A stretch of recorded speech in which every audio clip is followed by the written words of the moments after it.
नमस्कार, आप देख रहे हैं बिजनेस टुडे बाजार। मैं हूं हर्ष शर्मा। सेबी का एक फैसला, एक सर्कुलर और स्टॉक धड़ा। आप देखिए, एंजल वन की सबसे पहले बात करते हैं। 10% की गिरावट यहां पर देखने को मिल रही है। जो स्टॉक है, आप सोचिए इंटरडे में 10% टूट गया। अभी तो थोड़ा सा सेटल हुआ है, करीब 7-7.5%, लेकिन 250 रुपये तक स्टॉक जो था वो नीचे आ गया था।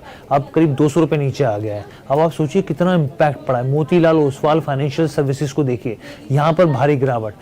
5 पैसा कैपिटल को लेके वहाँ पर गिरावट। एसएमसी ग्लोबल सिक्योरिटीज़ को देखिए, यहाँ पर भी अच्छा खासा डाउनफॉल देखने को मिल रहा है। तमाम जो ब्रोकरेज लिस्टेड कंपनीज हैं वहाँ पर डाउनफॉल यहाँ पर देखने को मिल रहा है। अब सबसे बड़ा सवाल ये कि आखिर सेबी ने ऐसा कौन सा डंडा चला दिया जिसके चलते ब्रोकरेज जो है वो उसमें ज़बरदस्त तरीके से गिरावट देखने को मिल रही है। हम सब जानते हैं सेबी ज़बरदस्त एक्शन मोड पर काम कर रहा है और खासकर रिटेल निवेशकों को हितों का ध्यान रखते हुए एक के बाद एक ताबड़तोड़ फैसले ले रहा है। लेकिन यहाँ पर जो ये फैसला है ये ब्रोकरेज के ऊपर है, लेकिन इसका असर रिटेल निवेशकों पर भी पड़ेगा। तो इसलिए इस वीडियो को बहुत ध्यान से देखिएगा और साथ ही जो हमारा चैनल है बिजनेस टुडे बाजार, उसको लाइक शेयर सब्सक्राइब करना मत भूलिएगा। तो सबसे पहले मौजूदा नियम समझ लेते हैं। मौजूदा नियम क्या है, देखिए अभी तक क्या होता आया है। जब भी आप ट्रेडिंग करते हैं तो आपको एनएससी पर चार्ज देने पड़ते हैं ब्रोकरेज के जरिए। तो अगर आप उस ब्रोकरेज के जरिए ट्रेडिंग करते हैं तो ब्रोकरेज ये चार्ज चुकाते हैं। वो एक्सचेंज को इस तरह की चीज़ें जो चार्जेस होते हैं, जो ट्रांजेक्शन चार्ज होते हैं, वो चुकाते हैं। चाहे कैश में करें, इंट्राडे में करें या फिर फ्यूचर में जहाँ पे भी करें, तो चार्ज तो चुकाने ही पड़ेंगे। और अभी तक जो एनएससी के साथ ब्रोकरेज की एक तरह की चीज़ें जो थी वो फिक्स थी। एक तरीके से फिक्सिंग यहाँ पर थी, फिक्स थी कि ब्रोकर एक्सचेंज के पास जितना ज़्यादा टर्नओवर लेकर आएगा, ट्रांजैक्शन चार्ज में ब्रोकर को उतनी ही ज़्यादा छूट मिलेगी या फिर उतनी ही ज़्यादा इंसेंटिव मिलेंगे।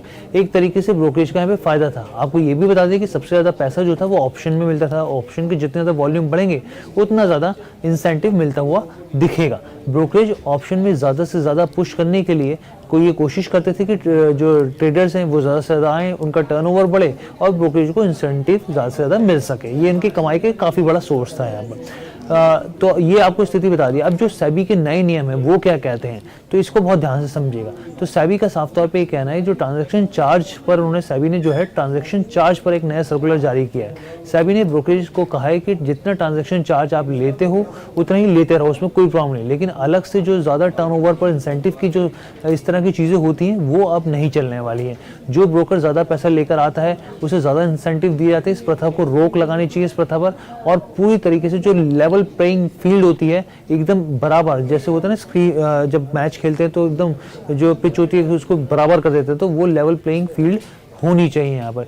इसमें ट्रांसपेरेंसी भी पूरी तरीके से रहेगी। यहाँ पर सेबी का कहना है कि एनएससी है वो एंड यूजर से जितना चार्ज करता है उतना ही तमाम ब्रोकरेज से भी बराबर तरीके से करे।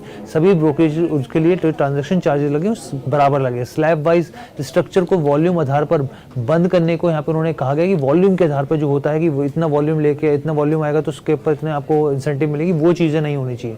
सेबी की ओर से एनएससी को ट्रांजैक्शन चार्ज को रीडिज़ाइन करने के लिए कहा गया है। सेबी ने 1 अक्टूबर 2024 तक एनएससी के ट्रांजैक्शन चार्जेस को यूनिफॉर्म करने के लिए कहा है। इस फैसले के चलते ब्रोकरेज के स्टॉक जो है वो धड़ाम हो रहे हैं। ये फैसला जो ब्रोकरेज हाउसेज हैं उन कंपनियों के लिए थोड़ा टेंशन भरा है। यहाँ पे साफ तौर पे, खास तौर पर विशेष रूप से आप डिस्काउंट ब्रोकरेज जो कंपनियां होती हैं उनकी आमदनी पर इस पर झटका लग सकता है। डिस्काउंट ब्रोकर अपनी आय का 15 से 30% इसी के जरिए कमाते हैं और डीप डिस्काउंट ब्रोकर जो होते हैं वो अपना जो टॉप लाइन का होता है वो 50 से 75% इसी के जरिए यहाँ पर कमाई उनका होती है। लेकिन यहाँ सोचने वाली बात यह कि अगर ब्रोकरेज के ऊपर अगर ये मार्जिन कम होंगे उनके, तो वो जाहिर सी बात है चार्जेस किस तरफ पास ऑन करेंगे, रिटेल निवेशकों की तरफ पास ऑन करेंगे। तो ये आगे देखना होगा, क्योंकि पहले से ही जो रिटेल निवेशक है एसटीटी पर अच्छा खासा एसटीटी चार्जेस चुका रहे हैं।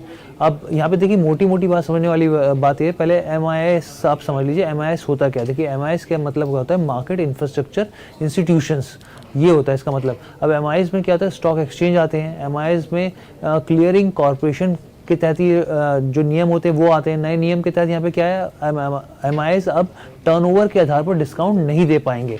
यहाँ पर टर्नओवर के हिसाब से डिस्काउंट नहीं मिलेगा, ये चीज़ साफ कर दी। और यही सेबी भी कह रहा है यहाँ पर, जो इसका नियम है। और ये जो नियम है 1 अक्टूबर 2024 से लागू होंगे।